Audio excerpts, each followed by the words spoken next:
నమస్తే, welcome to Vihari news. ఆంధ్రప్రదేశ్లో మరికొన్ని రోజుల్లోనే ఎన్నికల నగారా మోగనుంది. ఈ క్రమంలో అధికార పార్టీ వైసీపీ ఇప్పటికే సీట్ల సర్దుబాటులో తలమునకలై అభ్యర్థుల మార్పులు కూర్పులు చేస్తుంది. ఇక ప్రధాన ప్రతిపక్షం తెలుగుదేశం జనసేనాని పవన్ కళ్యాణ్తో జతకట్టి వైసీపీ విముక్త ఆంధ్రప్రదేశ్ లక్ష్యంగా పావులు కదుపుతోంది.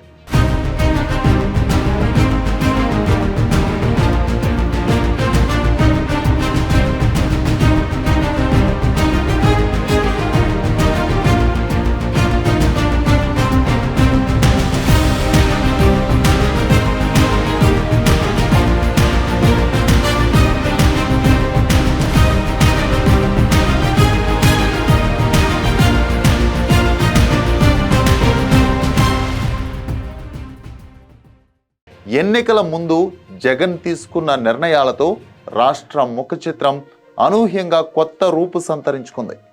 ఫలితంగా ఆంధ్రప్రదేశ్ రాష్ట్రం ఒక్కసారిగా ఉద్యమాంధ్రగా మారింది. ఆంధ్రప్రదేశ్ రాష్ట్రంలో పరిస్థితులు ఒక్కసారిగా మారిపోయాయి. కొద్ది రోజుల క్రితం వరకు వైసీపీ టీడీపీల రాజకీయ వ్యూహ ప్రతివ్యూహాలకే పరిమితమైన రాష్ట్ర ముఖ చిత్రం అనూహ్యంగా కొత్త రూపు సంతరించుకుంది. విమర్శలు, ప్రతి విమర్శలు, అరెస్టులు, బెయిళ్ల వార్తలతో నిండిపోయిన దినపత్రికలు, టీవీ ఛానళ్లలో ఒక్కసారిగా బడుగు జీవుల బెతలు ప్రత్యక్షమయ్యాయి. సామాన్యుల నిరసనలు, నినాదాలు వార్తాంశాలుగా మారాయి. పరస్పర దాడులకే పరిమితమై ప్రజల సమస్యలను విస్మరించిన అధికార ప్రధాన ప్రతిపక్షాలు అనివార్యంగా వాటి గురించి మాట్లాడాల్సిన పరిస్థితి ఏర్పడింది. ఆడిందే ఆటగా సాగిన అధికార పక్షానికి ఒక్కసారిగా ఒక్కపోత ప్రారంభమైంది. 20 రోజుల క్రితం అంగన్వాడీల సమ్మెతో ప్రారంభమైన ఈ పరిస్థితి రోజు రోజుకు ఉధృతమవుతోంది. ఇప్పుడు ఒకరి తర్వాత ఒకరుగా సామాన్యులు గలం విప్పుతున్నారు. ఎన్నాళ్ళు పంటి బిగువున భరించిన కష్టాలను ఇంకా మోయడం తమ వల్ల కాదని తేల్చి చెబుతున్నారు. సమస్యల చిట్టాను సర్కారు ముందు పెట్టి పరిష్కరించి తీరాల్సిందేనని డిమాండ్ చేస్తున్నారు. ఫలితంగా రాష్ట్రం ఇప్పుడు సమ్మె జెండానెత్తింది. ఆందోళనాప్రదేశ్గా ఉద్యమాంధ్రగా మారింది. తమ జీతాలు పెంచాలంటూ అంగన్వాడీలు చేస్తున్న నిరసనకు తోడు వారి తర్వాత సర్వశిక్షా అభియాన్ ఉద్యోగులు, ఇప్పుడు మున్సిపల్ కార్మికులు సమ్మెలోకి దిగారు.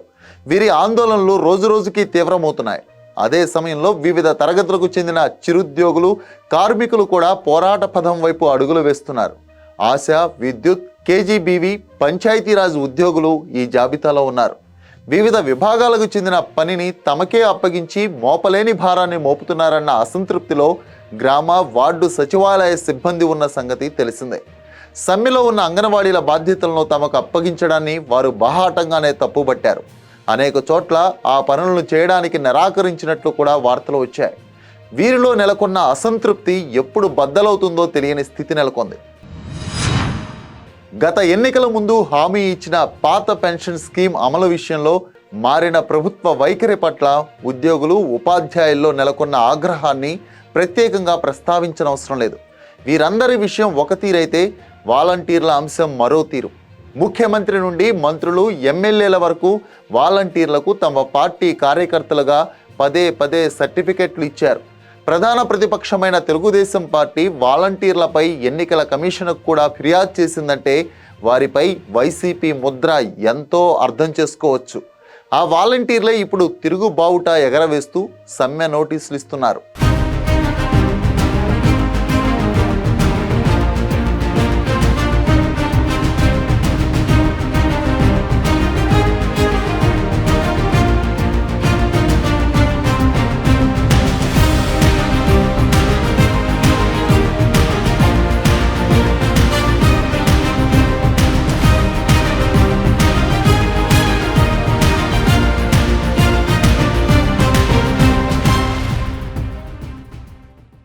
వివిధ తరగతులకు చెందిన శ్రమజీవుల సమస్యలను అర్థం చేసుకుని పరిష్కరించడానికి బదులుగా రాష్ట్ర ప్రభుత్వం భిన్నమైన వైఖరి తీసుకుంటుండడం ఆందోళనకరం. అంగన్వాడీలతో తాజాగా జరిపిన చర్చలు, బుధవారం నాటి ఆందోళనల సందర్భంగా రాష్ట్రంలోని వివిధ ప్రాంతాల్లో పోలీసులు వ్యవహరించిన తీరు, విజయవాడలో నిరసన శిబిరాన్ని కూల్చివేసిన వైనం తీవ్ర అభ్యంతరకరం.